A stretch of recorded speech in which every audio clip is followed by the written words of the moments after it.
اعوذ باللہ من الشیطان الرجیم، بسم اللہ الرحمن الرحیم۔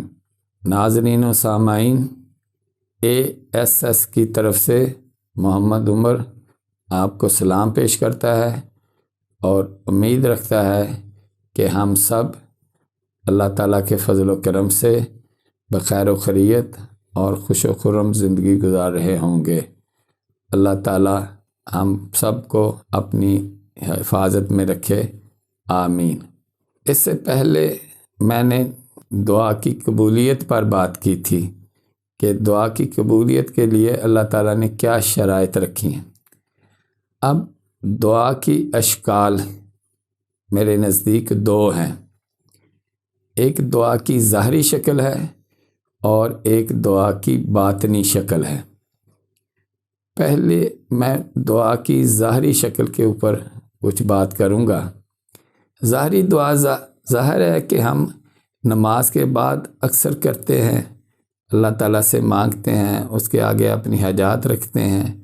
ویسے بھی اگر کوئی ہمیں خوشی غمی ہوتی ہے تو ہم بزرگوں کے پاس یا خود تنہائی میں یا جیسے بھی مناسب سمجھتے ہیں دعا کرتے ہیں۔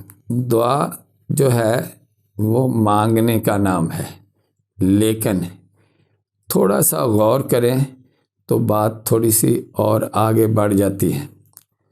مثال کے طور پر ایک شخص جو ہے وہ کاروبار کے لیے کہتا ہے کہ میرے کاروبار میں اضافہ ہو، اس میں برکت ڈلے، اور ایک طالب علم جو ہے وہ دعا کرتا ہے یا کرواتا ہے کہ وہ امتحان میں اچھے نمبر لے، پاس ہو۔ تو اس کی ظاہری صورت میری نظر میں یہ ہے کہ جب ایک دکاندار اپنی دکان میں کاروبار کے لیے اضافے کی دعا کرتا ہے تو دراصل ظاہری طور پہ تو وہ مانگ رہا ہے، لیکن اس کے پیچھے جو ریالٹی ہے، اصلیت ہے، وہ یہ ہے کہ اس دکاندار کو دکان کی جو غرض و غایت ہے، جو ضروریات ہیں جس سے زیادہ دکان چلتی ہو، وہ تمام لوازمات جو ہیں وہ تمام ضروریات پوری کرے۔ مثال کے طور پر اس میں سامان کی پوری فراوانی ہو، وہ لوگوں کی ضرورت کے مطابق موجود ہو، اور دوسرا جو ہے دکاندار کا اپنا کردار حق اور سچ پر ہو، معاملات میں وہ فیئر ہو۔ یہ ہے دکان کے کاروبار میں اضافے کی دعا میری نظر میں۔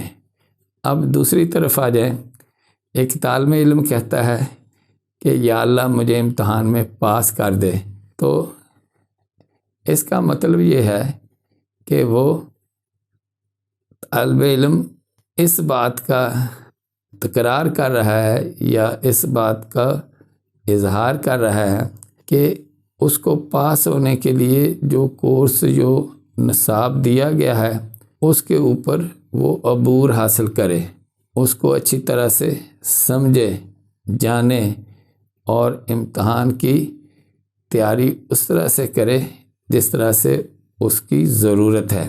تو ایسا کرنا جو ہے وہ طالب علم کی دعا ہے۔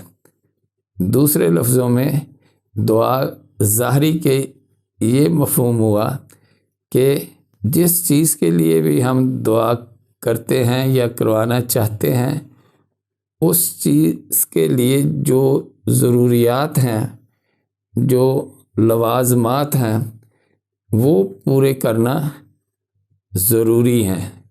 یہی ظاہری دعا ہے۔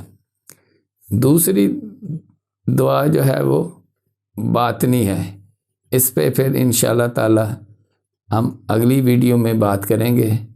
اللہ تعالی ہمیں ظاہری دعا کا مفہوم سمجھنے میں ہمیں شعور دے اور ہمارے سوچ اور فکر کو حقیقت پسندانہ بنائے۔